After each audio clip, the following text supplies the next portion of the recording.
cannot see vacuum energy. Besides, it's energy, right? Like, like, can you see like energy, like magnetic energy or other types of energy with the proper equipment? But like, those are all based on matter, like a reaction that involves matter directly. And if you have a sensor that's made out of matter, how are you going to see vacuum energy? Like, it's not matter. It has nothing to do with matter. It's like the catalyst, the frequency of the universe that interacts with matter. So that vacuum energy has a frequency to it. And a photon is a particle. It's like a carrier wave. It goes through these slits. It makes this interference pattern. So I guess I was going to say light has zero mass, and I believe that this is a hybrid particle. So I suppose, like, I've seen some images where like there's like sand on a drum.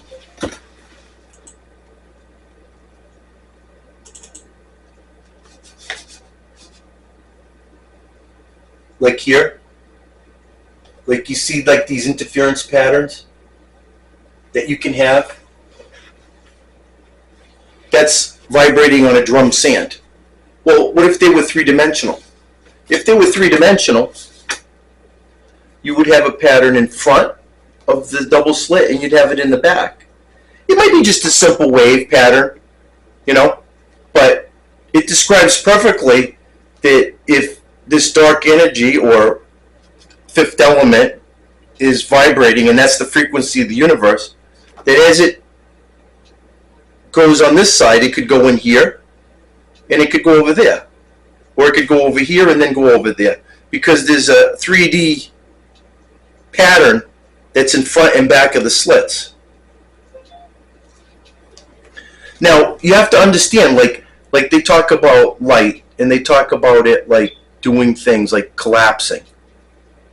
I think that there's another explanation to one of the other arguments that people have completely overlooked.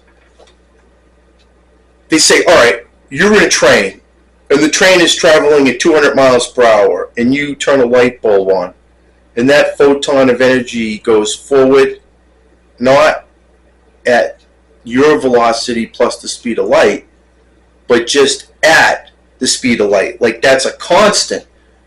And scientists do this all the time. They make an observation and that's it.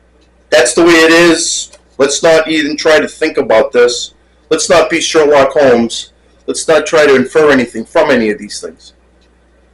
I sort of inferred that this is a hybrid particle made of kind of an interaction between matter and the fifth element.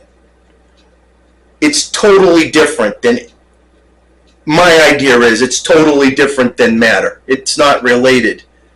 That's the reason why it has properties that it does and nothing else does. It's a very unusual particle, right? I have a list here. Light, no mass, not really matter or hybrid, travels at a constant speed in space, can only be seen straight on, follows space-time, and it seems to be unpaired and not entangled to matter or this universe. The fifth element, or vacuum energy, it's invisible and unseen. It's high energy. It's not matter. It's a crushing force on matter. It's a push, not a pull, as far as when it interacts with matter and making what people call gravity. It adds mass, right, to like an atom, and it's an energy field. It's something that is everywhere.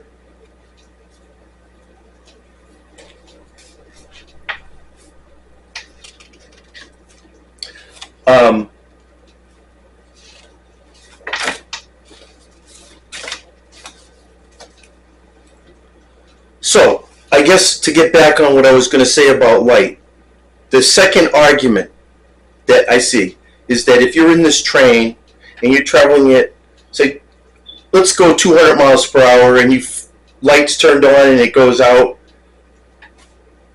why do these not add? Right? Well, if we know there's a carrier wave, and we know that light's a particle, it's been proven, why did they not add? Well, it didn't get shot out of a gun.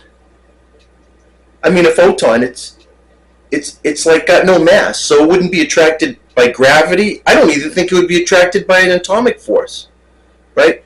So it's purely attracted by the fifth element, or vacuum energy. I think it's attracted, like, say, the photon leaves an atom, and it heads out, and it would first of all head towards the edge of the energy field on the atom, wherever it was created, and then out towards the space-time of the Earth directly, and then as direct as possible towards the edge of the universe. And as far as why it doesn't add to the speed of the object it's leaving, like say the Earth is spinning and you turn a light on and it goes out, it doesn't go any faster than the Earth, or it doesn't go any faster from a train or a spaceship that's traveling 0.5 the speed of light, is because it's picked up by the carrier wave. Like, there's no interaction with matter at all. Like, I guess the example would be this. Say that you were driving alongside of a river with your car, and you were driving at 50 miles per hour. You turn your headlights on, the light only goes out at 300,000 kilometers per second. Okay? So I have a photon. Make believe that's my cell phone. And the river next to me is traveling at 300,000 kilometers per second. Well, I got this photon here. It's not attracted to anything except vacuum energy, and it's my phone. So I throw it out the window, and it lands in the river. So I was traveling at 55 miles an hour, or even if I was traveling at 200 miles per hour, when it lands in the river, and the river's traveling at 300,000 kilometers per second, wouldn't it travel only at 300,000 kilometers per second? I mean, it's not going to travel at the speed I'm going plus. It's going to travel at what's pushing it along. And that's my idea, that light is actually pulled to the outside of the universe. Whatever that energy field is, right, it's actually pulling light along at that speed.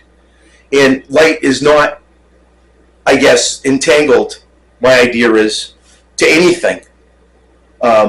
It seems that there's a lot, time has something to do with being entangled, to be locked into events. If you notice, light is not locked in. It's not like matter at all. Like, we are locked in. Time moves forward 1 second, everything moves forward with us in that time. But as soon as light leaves, its perspective is that everything that we see is over within zero time.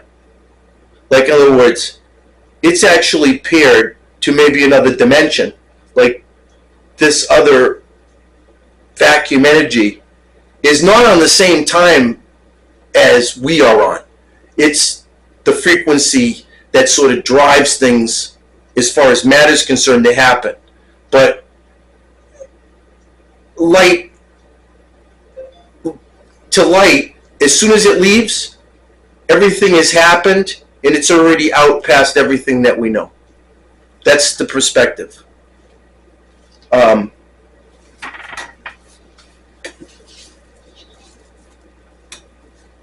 I guess I was talking about that. I think that E equals MC squared.